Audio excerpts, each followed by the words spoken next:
We need Greenland for national security, so we're going to see what happens. If we don't go in, Russia's going to go in and China's going to go in. And there's not a thing that Denmark can do about it, but we can do everything about it. The president has made his view clear, and we have a different position. We therefore still have a fundamental disagreement, but we also agree to disagree. And therefore we will, however, continue to talk. President Trump and the Danish foreign minister on the U.S. effort to take over Greenland. The Danish foreign minister, Lars Løkke Rasmussen, joins me here live in studio. Mr. Foreign Minister, thanks for your time. Thank you for having me, Brett. Good to see you again. I know it was an interesting day today. I want to get first, before we get into specifics, your take on that meeting with Vice President Vance and Secretary Rubio. My take is that it was a brilliant opportunity for us to share our view with our American friends. I mean, we are close allies. We have had diplomatic relations. You will not find an ally to U.S. who have had uninterrupted diplomatic relationships as long as we have, for 225 years in a row. And to some extent, not to some extent, we share, the challenges linked to the situation in the Arctic. We didn't agree that it can only be achieved if U.S. conquer, Greenland. So it was a great opportunity to take this, I wouldn't call it a dialogue, these discussions, which have been in social media and the press for 13 months, into a kind of a formal environment, get to the next into a more step. formal environment where we could make our points. But let's just quickly, for the people who don't fully understand Yes. what this conversation is about, as we put up the map of Greenland, Denmark and Greenland, your relationship, you spend money there, the people there get funds from Denmark every year. Explain it to folks, what Denmark's relationship to Greenland. I mean, we are the Kingdom of Denmark. We consist of Denmark, the Faroe Islands, and Greenland, and we have a long-lasting relationship for hundreds of years. 17,000 Greenlandic people are living in Denmark. It's 1/3 of the total population in Greenland.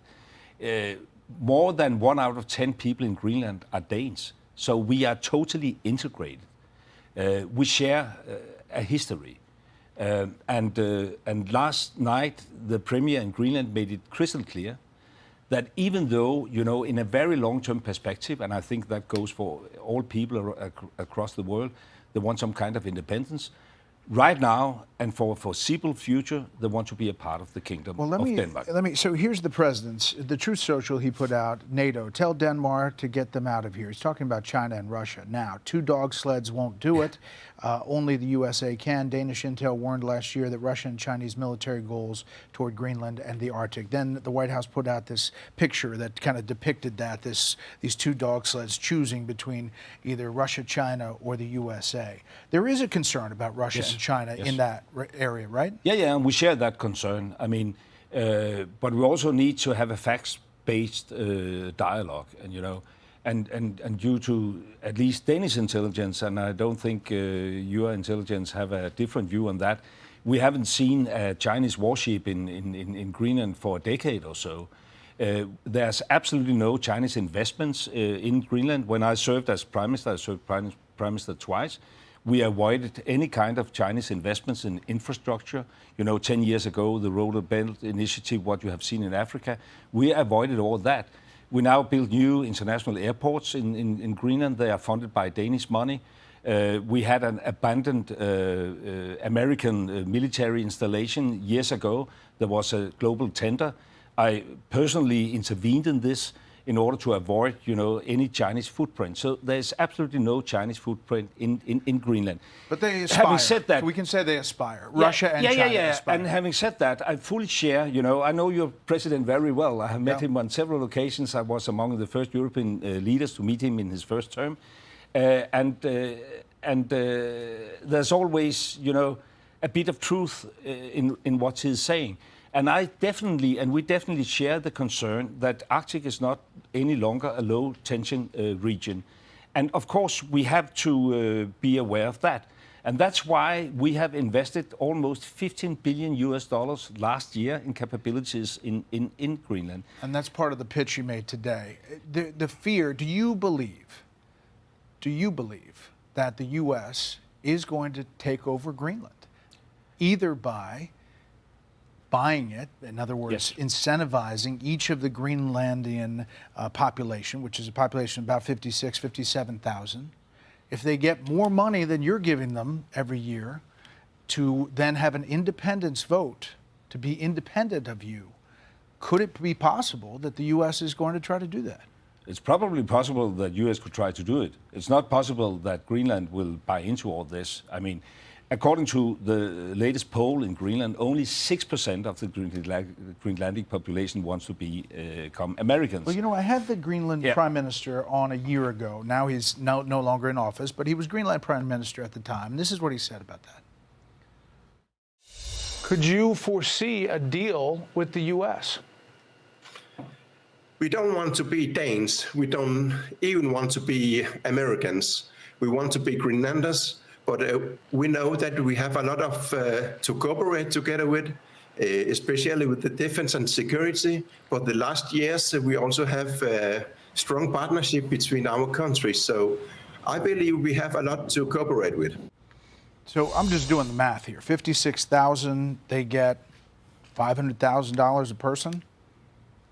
I mean, you don't think they're going to vote to break away? No, not at all. Because I think there's no way that U.S. will pay for a Scandinavian welfare system in Greenland, honestly speaking. You haven't introduced a Scandinavian welfare system But in you your own also country. don't believe the U.S. is going to invade Greenland, do you? No, at least I do not hope so, because, I mean, that will be the end of NATO. But I want to have a more positive approach to all this. And I think it's important for me to say that we share the concerns. I mean, that's why we are investing heavily, you know. We haven't received any military request from U.S. About stepping up in Greenland for the last 20 years, you know. And we have this framework from 51. We have a defense agreement. We all belong to NATO. And we think that our way forward should be that we, you know, combine forces. So we share the concerns to some extent, but not the methods, if I could put it that way. So on the And that's military why- side, Yeah. on the military side, on the critical raw materials side, you're willing to open to U.S. companies. I understand. So you're saying you're starting this formal conversation, and you hope it lands in something that you can negotiate.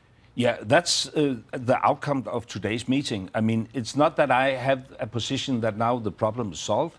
It stands crystal clear for me that the ambition, the president's ambition is on the table.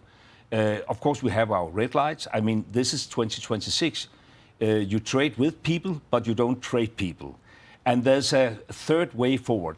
And that's what we agreed today, that we will now set up this high-level working group to explore whether there's a way forward where we can accommodate, which I totally agree, you know, the president's concern, and still respect, of course, the territorial integrity of the Kingdom of Denmark and the Greenlandic people's right to self-determination. Mr. Foreign Minister, we really appreciate you coming in here, and we look forward to following up when you get to that next step. Thank you for having me, Brett. Thank you.